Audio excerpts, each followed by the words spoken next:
안녕하세요. 발달백과 지원장입니다. 이번 영상에서는 치료의 방향성에 대해서 이야기해드렸는데요. 이번 영상에서는 치료의 첫걸음은 치료에 적합한 가정환경 만들기라는 주제로 이야기해보겠습니다.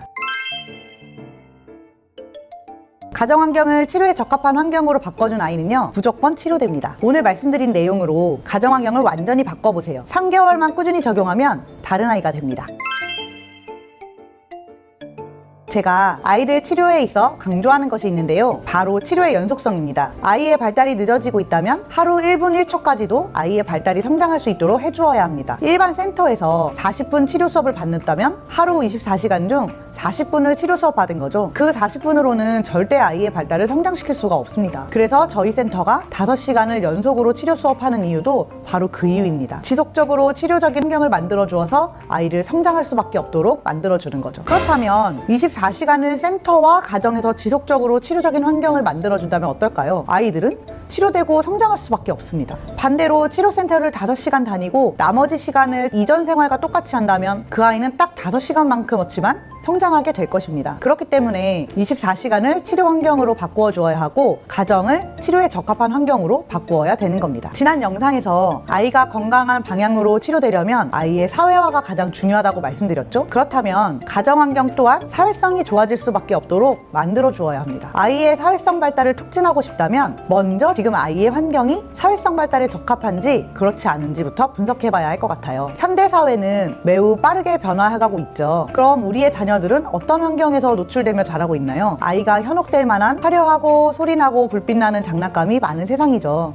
TV뿐만 아니라 스마트폰, 이제는 교육마저도 태블릿으로 하는 시대로 변화해가고 있습니다. 미디어가 없이는 생활이 불가능해질 정도로 우리와 가까워지고 있습니다. 점점 사람과 소통할 수 있는 환경이 사라지고 있는 것입니다. 우리 어렸을 때를 한번 생각해 볼게요. 스마트폰이 없던 시절, 집에 전화기가 한 대씩 있었던 시절이요. 안녕하세요, 지원장인데요. 누구누구 집에 있나요? 아, 네, 감사합니다. 이 짧은 통화에서는 친구를 만나기 위해 부모님에게 인사를 건네고 상호작용을 합니다.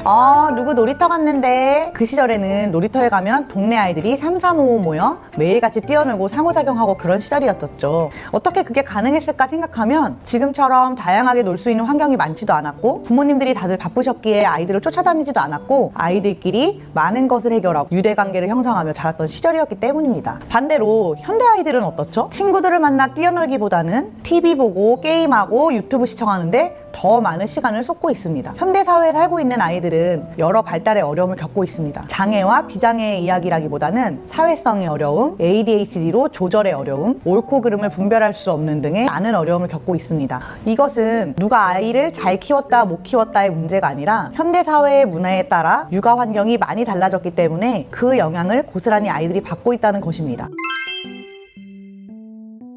그렇다면 치료의 가정환경은 어떻게 만드는 것인지 지금부터 알려드리도록 하겠습니다. 사회성을 촉진하기 위해서는 사회성에 방해되는 것부터 치우는 것입니다. 뭘 치울지 한번 자세히 이야기해 볼게요. 사회성이 뭐예요? 서로 눈을 마주보고 소통하고 스킨십하고 사람에게 반응하며 관계를 만들어가는 거죠. 사회적인 동기가 많아져야 합니다. 사회적인 동기는 상호작용하고 싶어하는 욕구를 많이 만들어주는 거예요. 사회적인 동기가 많아지면 소통하고 싶어하고 혼자 있기를 싫어하게 됩니다.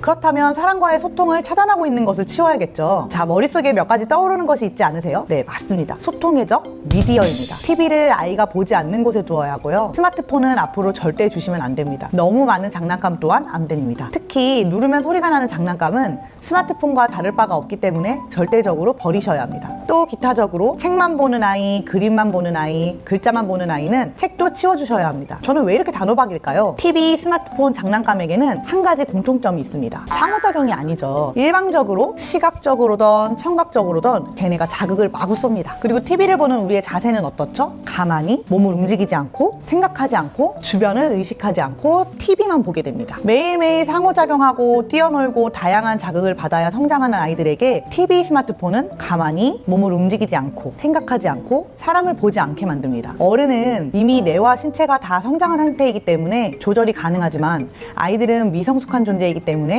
뇌의 성장이 멈추고 신체 발달의 성장이 멈추게 된다는 겁니다. 이미 발달 지연이 시작된 아이라면 더 이상의 미디어 노출은 완전히 금지하셔야 합니다. 제가 이렇게 말씀드리면 이런 질문을 하시더라고요. 그럼 도대체 언제까지 미디어를 차단해야 돼요? 네, 맞습니다. 현대사회는 미디어가 없이는 생활이 불가능할 만큼 이미 우리 삶 속에 깊숙이 침투되어 있지요. 영원히 완전히 차단시키는 것은 당연히 불가능합니다. 그렇지만 미디어 차단만으로도 자폐 성향이 50% 이상이 줄어든다면 이건 선택사항이 아니라 필수사항입니다. 아이의 평생이 걸린 문제인 만큼 이 부분은 무조건적으로 지켜주셔야 합니다. 또 아이가 장난감과 혼자 노는 시간이 하루에 얼마큼 있는 것 같으세요? 저는 이렇게 말씀드립니다. 아버님, 장난감은 이제 그만 사주시고 부모님께서 아이들의 장난감이 되어주세요. 아이들은 엄마 아빠와의 놀이를 원합니다. 말은 너무 쉽죠. 저도 잘 알고 있습니다. 아이와 하루 종일 놀아준다는 게 얼마나 힘든지요. 하루 종일 즐겁게만 놀아준다면 다행이지만 그렇지가 않죠. 즐겁게 놀다가도 울고불고 떼쓰고 감정노동을 하게 되는 것이 육아이고, 그렇기 때문에 지치고 힘들다는 것을 너무나도 잘 알고 있는 대한민국 K 아들맘이기 때문에 100번 전번 이해합니다. 그렇지만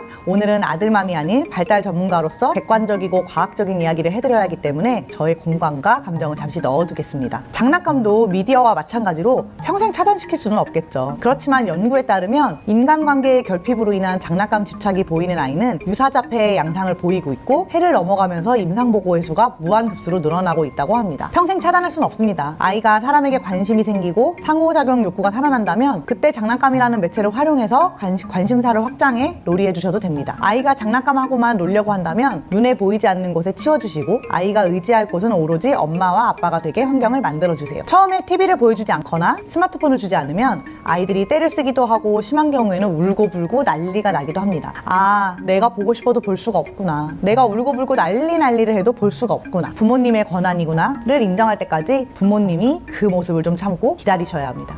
아이들이 난리를 부려도 부모님이 좀 참고 인내해 주시면 아이들이 길어야 일주일, 2주일이면 더 이상 TV와 스마트폰을 찾지 않게 됩니다. 이거는 무조건 실행해 주셔야 합니다.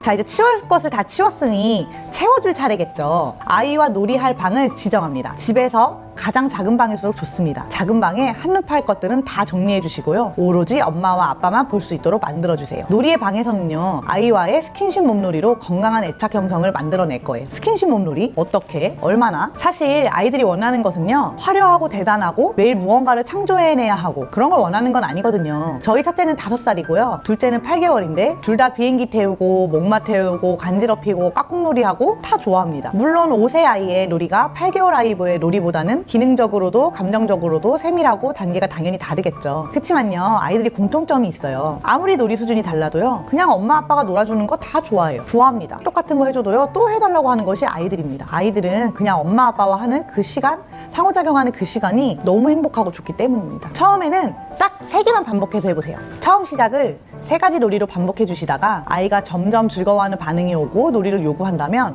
그때는 하나씩 추가해 주시면 되는 겁니다. 그리고 다이어리에 기록을 해주시는 거예요. 부모님의 치료 일지인 거죠. 오늘은 놀이에서 아이의 눈 맞춤이 몇 초 정도 되었고, 내가 놀이를 제안하였을 때 아이는 눈을 피하고 방을 나가려고 했다, 또는 내가 놀이를 제안했을 때 아이가 너무 좋아하고 또 해달라는 제스처를 취했다 등 세세하게 기록해 놓는 거예요. 이것이 아이가 향후 어떻게 변화하고 있는지, 또 앞으로의 방향성을 잡아가는데 매우 중요한 일지가 되는 것입니다. 뭘 채워야 할지 아시겠죠? 아이에게 스킨십과 놀이로 채워주자. 무슨 놀이부터 해야 할지 어려우시다면 제가 알려드리는 것을 일단 따라해보세요. 제일 쉬운 것으로 한번 해보겠습니다. 여기서 중요한 것은요, 놀이를 하는 행위도 중요하지만 아이의 반응을 세밀하게 관찰해야 한다는 것입니다. 일단 먼저 안아주세요. 아이를 어와둥둥 안고 다니시라는 말은 아니고요, 서로 마주보고 앉아서 안아줍니다. 사랑스러운 눈으로 눈도 마주보고, 우리 애기 눈도 예쁘고 코도 예쁘고 입도 예쁘고 너무 예쁘네, 서로 마주보면서 애정어린 이야기를 계속 해줍니다. 제 아이가 4살 때입니다. 자, 영상 보면 저는 아이를 보고 간지럽히기밖에 안 하는데 이것만으로도 아이가 너무 좋아하죠. 아이가 좋아하는 소리와 행동을 찾아 웃음을 유도하며 눈 맞춤을 유도합니다. 그럼 똑같은 간지럼 놀이로 8개월 아이에게 해보겠습니다.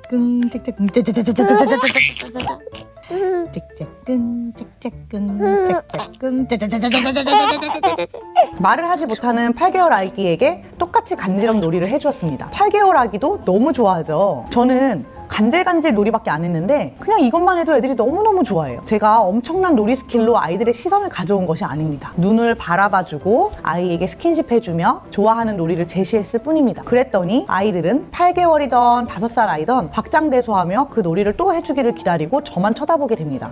오늘은 가정환경을 어떻게 바꿔야 하는가가 주제이기 때문에 스킨십 몸놀이는 이 정도로만 다루겠습니다. 놀이의 종류가 너무 많기 때문에 아이와의 스킨십 놀이로만 따로 영상을 제작해 보도록 하겠습니다. 치울 것을 싹 치우고 스킨십과 몸놀이로 채우는 효과는요, 부모와의 건강한 애착 형성을 쌓고 신뢰를 쌓고 정서를 안정화해줍니다. 또 서로의 신체를 계속 만져주고 움직이기 때문에 감각이 안정되어 갑니다. 끌모와 태산이 아니고요, 스킨십모와 애착 형성입니다. 아이가 사회에 나가서 사회적 관계를 잘 맺기 위해서는 부모님과의 사회적 관계가 가장 중요한 부분이기에 매우 애를 써야 하는 부분입니다. 오늘은 치료의 첫걸음은 치료에 적합한 가정환경을 만드는 것에 대해서 이야기해보았습니다. 아이의 첫 번째 사회는 가정입니다. 가정에서 정서가 발달하고 안정되고 엄마 아빠와의 상호작용이 되기 시작한다면 그것은 사회성 발달의 시작이 되고 있다는 것입니다. 치울 건 치우고 채울 건 채우자. 영상을 시청해주시는 부모님들께서 건강하게 치료해 나갈 수 있도록 앞으로도 건강한 치료 정보와 발달 정보를 전해드리겠습니다. 다음 영상에서 만나요. 제발.